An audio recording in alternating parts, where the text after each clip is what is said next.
May biglaan rides nga kami ngayon mga lods. At ito syempre magpapagas muna kami rito sa may Petron para dire-diretso na kami mga lods.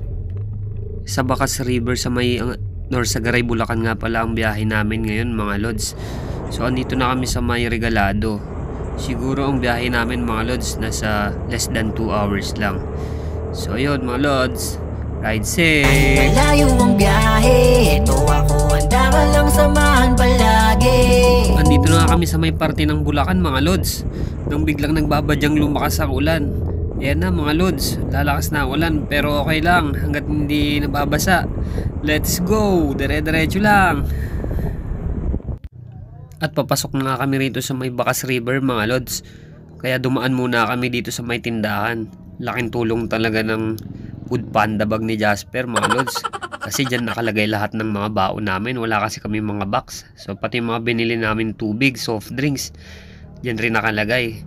Dito na kami bumili mga lods kasi hindi namin kabisado yung loob, kung may tindahan pa ba o wala.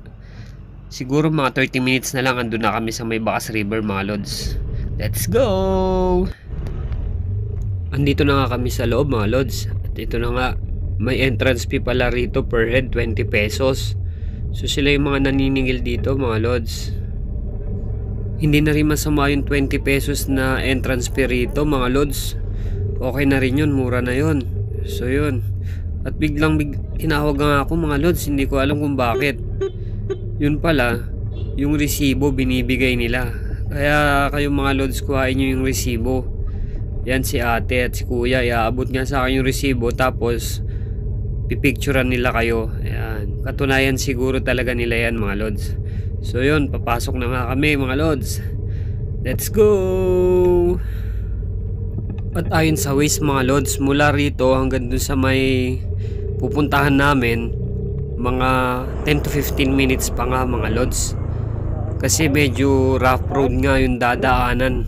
Papasok na ng mga cottage nyo mga lods. So yun, pupunta na nga kami mga lods.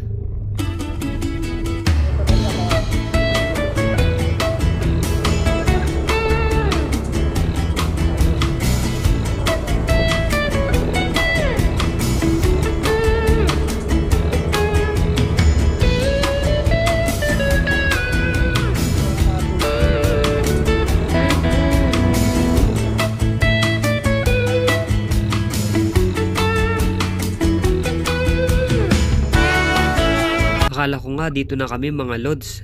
Akala ko dito na kami kakaliwa. Pero hindi pa pala. Mas maganda raw kasi dun pa sa pinakadulo mga lods. So yun, mas okay sa akin yan. Mas maganda, mas adventure. Pero hindi namin alam kung saan na nga yung dadaanan namin mga lods.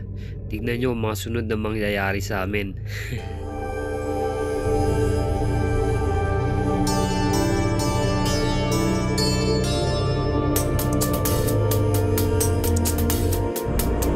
May pinasok nga kaming maliit na kalsada rito mga lods, na parang tricycle at kalabaw lang ang mga dumadaan dito. Tignan nyo yung mga dadaanan namin mga lods. Parang sobrang rough road na nga rito. Tignan nyo yung mga susunod na dadaanan namin. Kaya kailangan pag dumaan kayo rito mga lods, dahan-dahan lang talaga. Kasi may mga bato madudulas. Buti na lang hindi pa umuulan nung time na yan. Kung hindi siguro babalik talaga kami mga lods.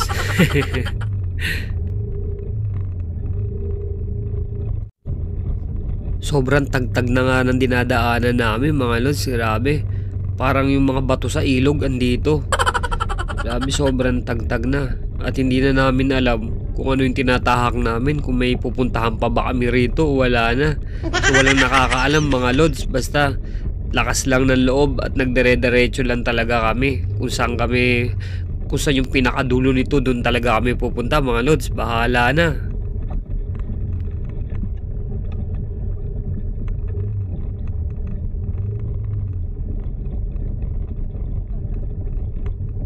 At yan nga, nagtatanungan na kami mga lods kung saan ba talaga kami pupunta. Huminto na nga kami kasi medyo parang ang layo na nang iniikot namin mga lods. Ang layo na nang binabaybay namin. Parang walang dulo tong daanan namin mga lods. Pero sige lang, diretso lang daw, bahala na. Maganda nga yan eh. Adventure talaga tong ginawa namin dito mga lods. Kasi hindi talaga namin alam kung saan yung tagos na itong dinadaanan namin. Basta bahala na. Kung ano mangyari. Yan, tinitignan ko nga yung gulong ko mga lods. Kasi ang tatalim ng bato. Natatakot ako baka biglang maflatan. Pero bahala na. Ayun yung mga bato mga lods. Sobrang talim pa naman ng iba. Parang marmol. Pero kayan, medyo kinakabahan na nga kami. Hindi na namin alam kung babalik ba kami o dediretso. Pero sige lang, dire-diretso pa rin mga lods. Maganda nga yan eh. Hanggat may daan. Sige, diretso lang. At ito na nga, yung mga daan mga lods, sobrang lalaki na nung ibang mga bato. Parang napakasalimuot na nitong dinadaanan namin mga lods. Parang ang hirap na bumalik kasi nga ang tagal na namin binabaybay itong kalsadang to. Parang walang katapusan. Tapos yung bato ang lalaki mga lods. Parang napakasalimuot talaga ng daan dito. Pero bahala na, sige. Dire-diretso lang kami. Kaya tingnan nyo, ang babagal na namin mga lods. Pero diretso lang. Siguro may dulo rin tong daan na to. Basta umaga, okay lang. Huwag lang kami abuti ng gabi rito mga lods. Sige, diretso lang.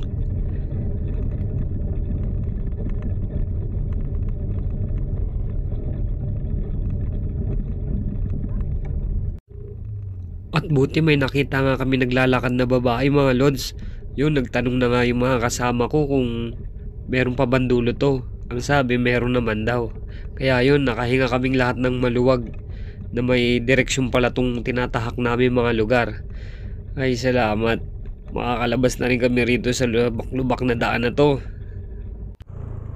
At pagkatapos nga ng ilang minutong lubak-lubak na kalsada mga lods, narating na rin namin tong pinakadulo halos ng Bacas River. So mas okay raw kasi talaga rito. So medyo nasa dulo na nga kami pumesto. Tapos ito na nga yung bumungad sa amin mga lods. Napakaganda nga rito.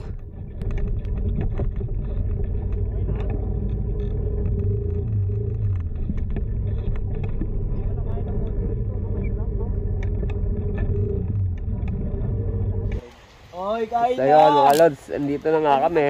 Ayan, dito na kami sa Bacas River. Bacas River. Yun, Mga ambon, no? grabe.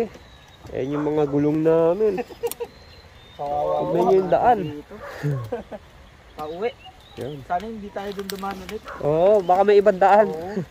Kawawa gulong ko dito. Ito yung mga cottage. Tire lang talaga gulong ko. Yun. Yan, tahimik kayo dito. Maganda pala pumunta rito pag weekdays, walang tao. Oo. No? Tapos nakasasakyan. Oo. Kaya lang, hirap dito pag may dala kang sasakyan eh.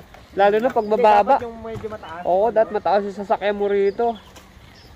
Mga So yun mga lods, dito na nga kami. So pupunta tayo ngayon dito. D-Max. Ito yung mga cottage. Ang dami. Yun.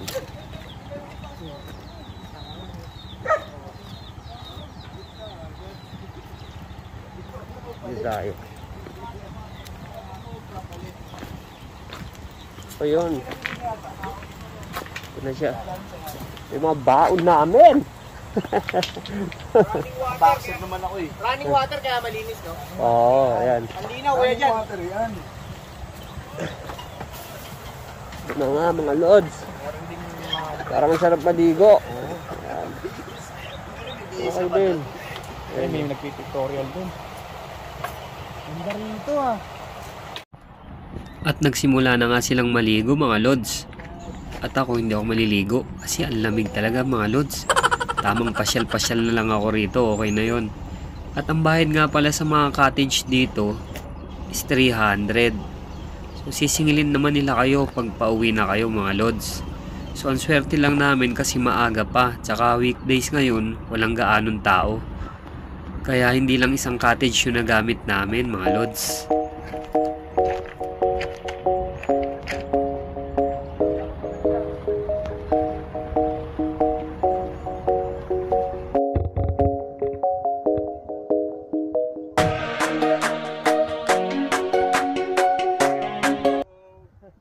At yan na nga mga lods, nagre-ready na kami para kumain. Nakakagutom na kasi, wala pa kaming mga kain mga lods. Siyempre, ang dala namin pagkain, ang all-time favorite na adobo at itlog na maalat. Yan mga lods, sarap ng pagkain namin. Tara, kain na tayo. At yun mga lods, natapos na nga kami at mag-uwian na. Sandali lang talaga kami rito mga lods.